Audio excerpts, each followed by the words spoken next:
Hebrews 9, 26 and 28. 26 says, he then would have had to suffer often since the foundation of the world. That is, if you do not believe in the greatness of his sacrifice, that the once only he had to die. And people who believe, and you know, so many places this is happening every day. He says, and then he would have had to suffer often since the foundation of the world. But now, once at the end of the ages, he has appeared to put away sin by the sacrifice of himself. Earlier, you know, under the old covenant, people had to sacrifice bulls and goats for forgiveness of sins. But sins could never be forgiven. It was only covered. It was only hid. But he says, Jesus Christ, when he died once for everybody, there was absolute, total forgiveness of sins. Because he took your sin and my sin upon himself. 28 says, so Christ was offered once to bear the sins of many. To those who eagerly wait for him, he will appear a second time apart from sin for salvation. I want to tell you once again and again and again. Jesus Christ came first time for what? To bear our sins, to justify us, to forgive our sins. The second time he is coming for salvation and not for forgiveness of sins. So if you do not believe in the first coming, you will not be partaker of the second coming. He came first to pay the price for your sin. He comes a second time to take those people who have believed in his first coming. Because when you confess that you you belong to him and that he is your Lord, then he is coming to take his own. He is coming to take his own. That is the second time he is coming apart from sin. That is not for sin, but for salvation. To take those who belong to him to be, because Jesus Christ says very clearly in the Gospel of John chapter 14 verse 2 and 3, says that I will come to take you to where I am. Hallelujah. So the second coming is to take his own, to take his bride. Again the word says in 1 Peter 3:18, it says, for Christ also suffered once for sins, the just for the unjust, that he might bring us to God, being put to death in the flesh, but made alive by the Spirit. Why did he die? That he might bring us to God. So his purpose is to bring us to God. Nobody else can aid or help in that work which is already done. It is not necessary at all. Hebrews 10:10 says, by that will we have been sanctified through the offering of the body of Jesus Christ, once for all. For all. Everybody is saved by the offering up of Jesus, of his body at the cross at Calvary, and the shedding of his blood at the cross at Calvary. Again, the book of Romans chapter 3 verse 25. Whom God set forth as a propitiation by his blood through faith to demonstrate his righteousness, because he in his forbearance has passed over the sins that were previously committed. He's forgiving us our sins by shedding his blood. A good example of this is the fact, the shadow of that fact we know is from the book of Exodus chapter 12 verse 13. Let's turn to that. We know very clearly that the people in Israel is in Egypt. Just before they went out of Egypt, God was punishing the people of Egypt by killing or destroying the firstborn.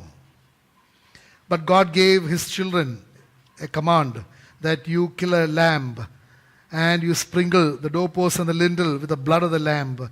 And when the destroyer goes through the land of Egypt, when he sees the blood, he will pass over.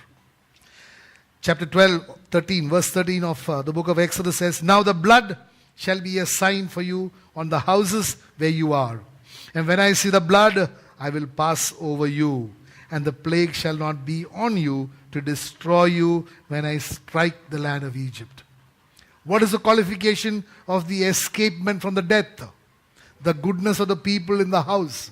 Some were good people, some were holy people in Egypt. They were doing a lot of good. And therefore the devil, the angel of death, when it passed over, saw the good works of the people, What I am saying now is a lie.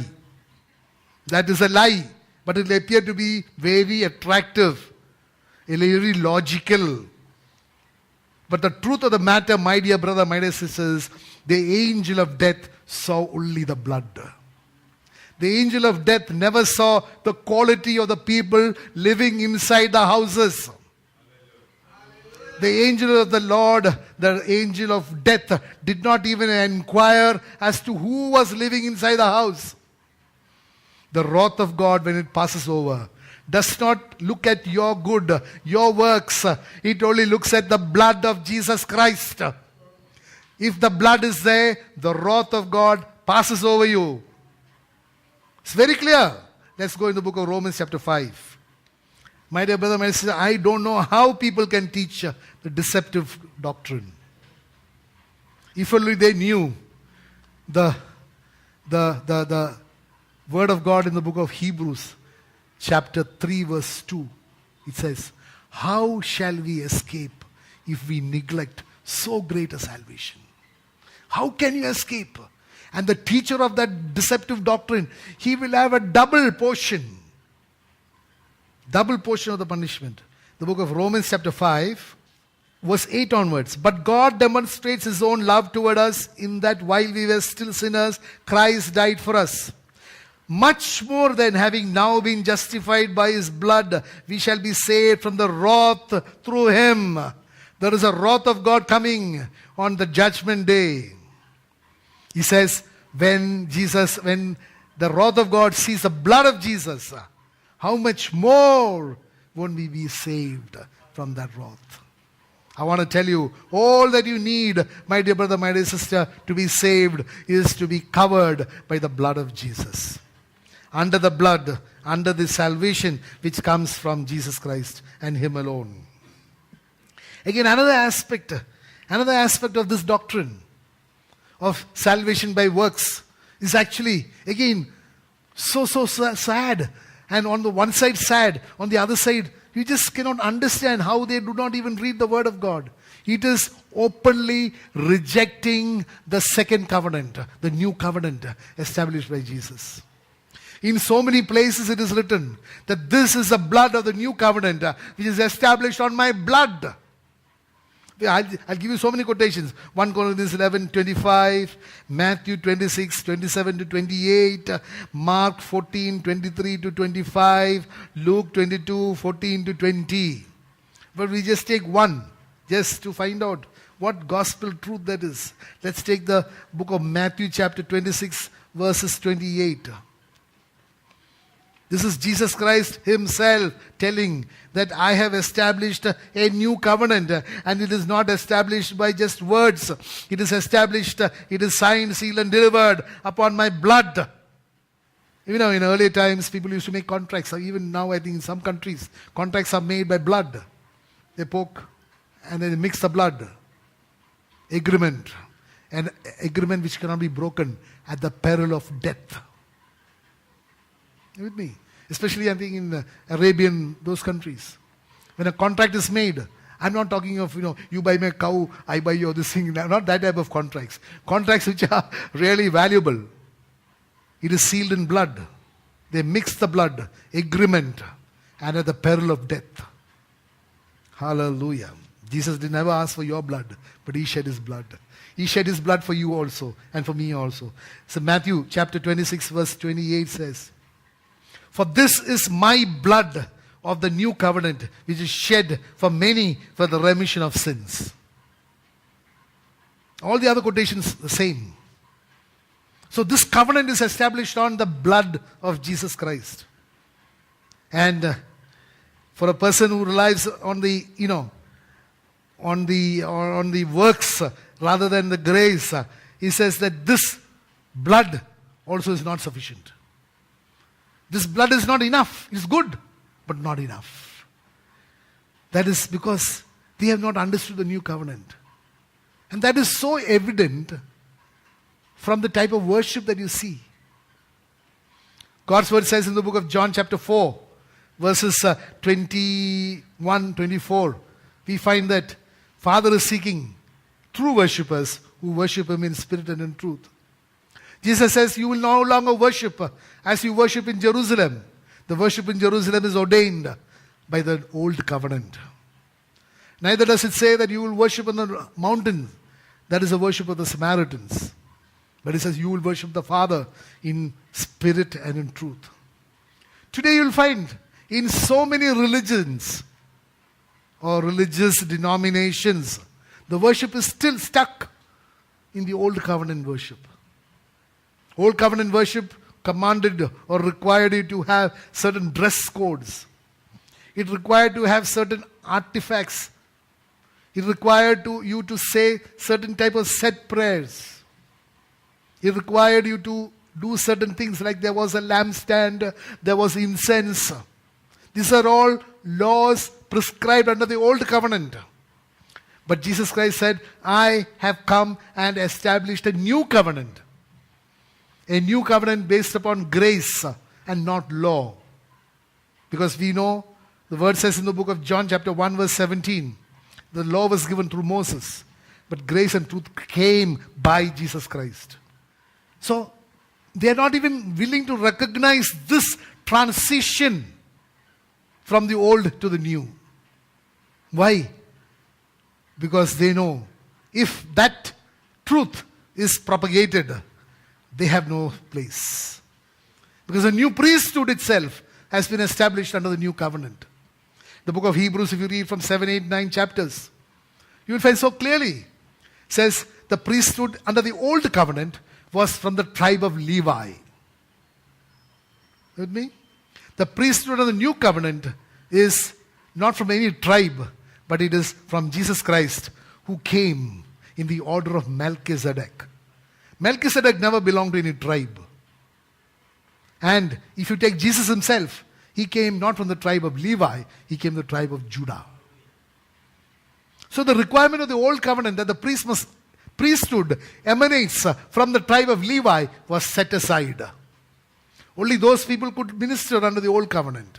But under the new covenant, there is no particular tribe prescribed.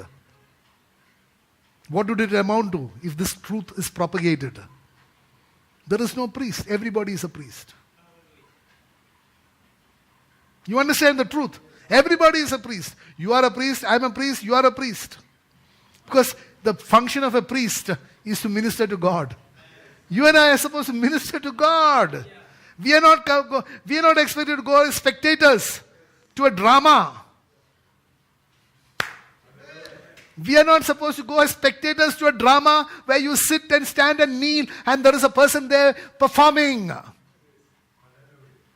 That is the old covenant. Today you and I are called to be priests. Why priests? To exercise kingdom authority. God has given us authority. How many of you believe that? Then go and exercise that. Don't just believe in what you have. Put that to use. Are you with me? So this new old covenant was what shall I say, was sustaining a group, the Levites. But the new covenant, there is no Levite required, because we have got a high priest who is in the order of Melchizedek. A priest who does not have any lifespan. Because the other priests, they die. And new priests are appointed. There is election, there is this, that. But our priest lives forever and ever and ever. Hallelujah. So you understand, you will be at the new covenant, they do not even recognize that. So if you do not recognize certain things in your outward acts, it means that is your state in the inside. They are not recognizing the blood of Jesus. Oh, are you with me? They are not recognizing the blood, the finished work at cross at Calvary. They are not accepting, recognizing the new covenant that has been established on the blood of Jesus. Because if you read very clearly, the new covenant was absolutely necessary. If you read the word in the book of Hebrews chapter 8, verse 7, he says, for if that first covenant had been faultless, say faultless. So faultless, had been faultless, then no place would have been sought for a second. What do you understand by that? What do you understand by that? The old covenant was faulty. Faulty. Say faulty. With fault. Again, verse 10 says, for this is the covenant that I will make with the house of Israel after those days. Who will make? Jesus will make. With the house of Israel. After those days, says the Lord, I will put my laws in their mind and write them on their hearts, and I will be their God, and they shall be my people. This was a prophetic word given by the Father, but the prophetic word was fulfilled by Jesus. Are you with me? The prophetic word of the Father was fulfilled by Jesus when he died on the cross at Calvary. Again, verse 13 says, this is so beautiful, this is such a truth. It says, in that he says, a new covenant. Why is he called a new? There is an old. Because there is an old only, you call new. We got at home 2 fridges. Called the old fridge and the new fridge. Then what happened? The old fridge conked out. So we had to buy a new one in the place of the old. That is called the new old fridge. Okay, I'm just saying how people get stuck to certain things, Okay. So it says, in that he says, a new covenant, he has made the first obsolete. Obsolete means what? Old. Out of commission. Because people in the financial world will know there is obsolete stock, which is only occupying space in the godown. You cannot sell it because nobody will buy it. Even at a discount, they may not buy it. So it's called obsolete stock because it does not have a market value.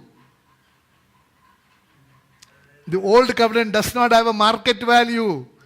It is occupying unnecessary godown space in your heart. It is time you scrapped it. So it says, now that is becoming obsolete and growing old, is ready to vanish away. I told you, no, obsolete stock has to be thrown out of your godown so that you will get more space to bring in the new. Because your godown has got limited space. So it is time people took the obsolete stock and threw it out. Maybe given it free to someone who wanted it, who's desperate for that. Hallelujah. Don't give it, huh? Because when we had things in the house, and I'm not talking of some frames and all that, other things which we had. I don't know, you all must have had some point of time.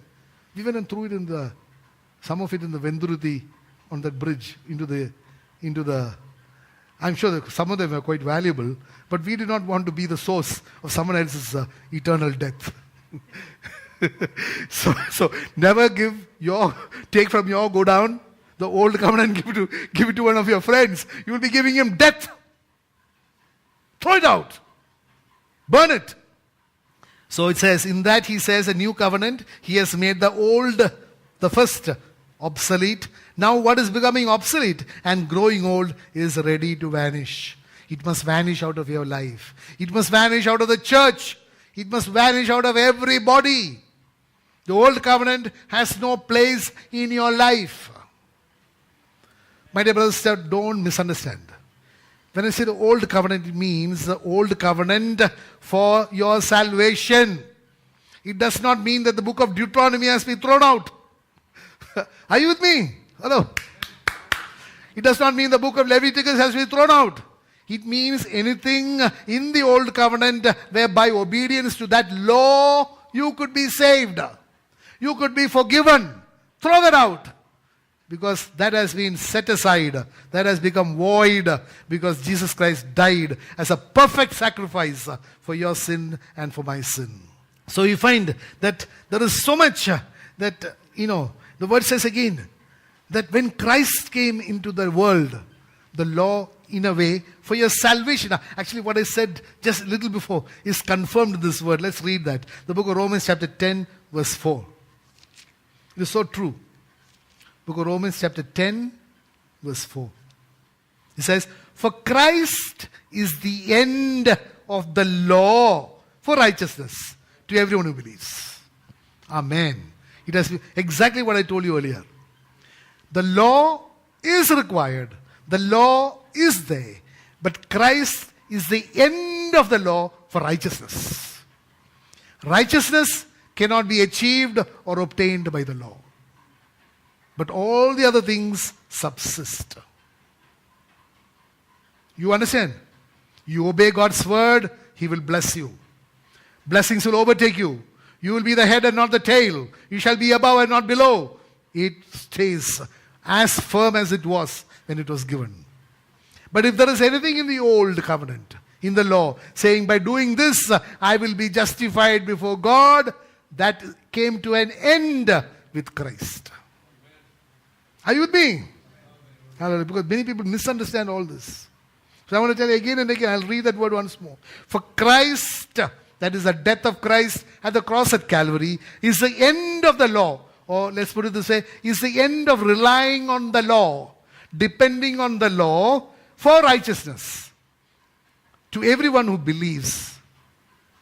Because God's word says, He who knew no sin was made sin for us, that you and I might become the righteousness of God in Him. In Jesus Christ. Amen and amen. I think we will wind up with this because I won't be able to finish the balance. We'll take it up some other time. So, today I want to tell you, what you heard now is the truth. Let us not judge the people outside. Let us pray that the eyes of their understanding will be opened. Let us pray that they will be able to identify the deceiver. Are you with me? They will be able to see the deceiver. That their spiritual eyes will open. That they will be, when someone talks a doctrine which is leading them to death and not to life, they will be able to recognize it. That the eyes of their understanding will be opened. That they will be able to see what is the glory that is kept in them. And also that the spirit of wisdom and of revelation of Jesus Christ would come into their lives. Into the church. Today we need to pray. Because why? Because your near and dear ones are there. People who you love, people who belong to you are there. Not believing the finished work at the cross at Calvary. Like I was telling you earlier, I don't know whether I shared it here. One day I had an opportunity to share some word of God about how salvation is only in the name of Jesus Christ, how you have to enter into eternal life while you are here. You can be sure, though the word which says in the book of Romans chapter 8 verse 1 that there is therefore now no condemnation for those who are in Christ Jesus, who walketh not according to the flesh but according to the Spirit, and therefore you do not have to pray for the dead. After all this, one gentleman who was a family, not strangers, he says, you talked so much, but do you think I will change my belief? Then I was thinking, so true. The book of Matthew chapter 7 says, don't throw pearls among pigs. This is the attitude of the people. This is something which needs to be broken. What is broken? The yoke of religion. The yoke of religion has to be destroyed. How do you destroy it? The word says in the book of Isaiah chapter 10 verse 27, the anointing oil will destroy the yoke. What will destroy? The anointing oil. So we need to pray for a supernatural work, supernatural release of the anointing upon the church. So that these yokes will be broken, their eyes will be open, and they will be able to see the Savior Jesus Christ. That there is salvation in no other name. There is no salvation in religion. There is no salvation in a church. There is no salvation in the law, rites, rituals, tradition. But there is salvation only in the name of the Savior, and that is Jesus Christ. This is the truth that the church needs to hear. I dare say that this is the church that some priests need to hear. Some bishops need to hear. Some people in authority need to hear, so that they will not lead the sheep entrusted to them to the slaughter. Of course, they will get slaughtered also. This is the urgent need of the church today. Even if you're not able to do charity, forget it. Pray that this truth will come into the hearts of the people. Because they are all, look, I'll tell you something. Israel, God had a special favor and love for Israel. They transgressed the law. They went into adultery, idolatry, everything they went. But still, God continued the relationship, that they are my people. Gone astray, but they are still my people. Today, I'm telling you, people who are born into, or rather today, who know Jesus as God. Are you with me? Who worship Jesus as God, but have gone astray. They are still God's people. Today we need to pray that they will all come back into that one fold. They will all know the truth, and that truth will set them free. Amen. Let's just stand up. Hallelujah. Father, we thank you, Lord. Thank you for the words that you spoke into our lives. Today, Father, we thank you for the finished work at the cross at Calvary. We confess that our salvation is 100% in the finished work at the cross at Calvary, by the blood of our Lord and Master Jesus Christ, who has redeemed us from the clutches of death, who has forgiven our sins and justified us before the Father. Today, Father, we lift up at this time every brother, every sister who will listen to these words at any point of time. Father, release your mercy and your compassion upon them. Attract them to your Son, Jesus. Jesus, who is the source of life. Yes, Lord. We pray in one unity, in accord, one accord, Lord, that you will do this, Lord. Especially for the church that is in the darkness, Lord, that is being deceived, that is going astray without any shepherd, Lord. Yes, Lord, that you will release the floodgates of heaven, compassion and mercy, Lord, and your grace upon those children, and bring them back to the Father's house. Father, use us for that work, Lord. Yes, Lord. Father, we thank you for the great privilege, once again, Lord, to call you Abba, Father. The privilege of knowing you, Jesus, as our Lord and Master. The privilege of experiencing your manifested presence, O Spirit of the living God. Father, we make this prayer in the most adorable and precious name of your beloved Son, our Lord and Master Jesus Christ. And God's people said, Amen. Amen.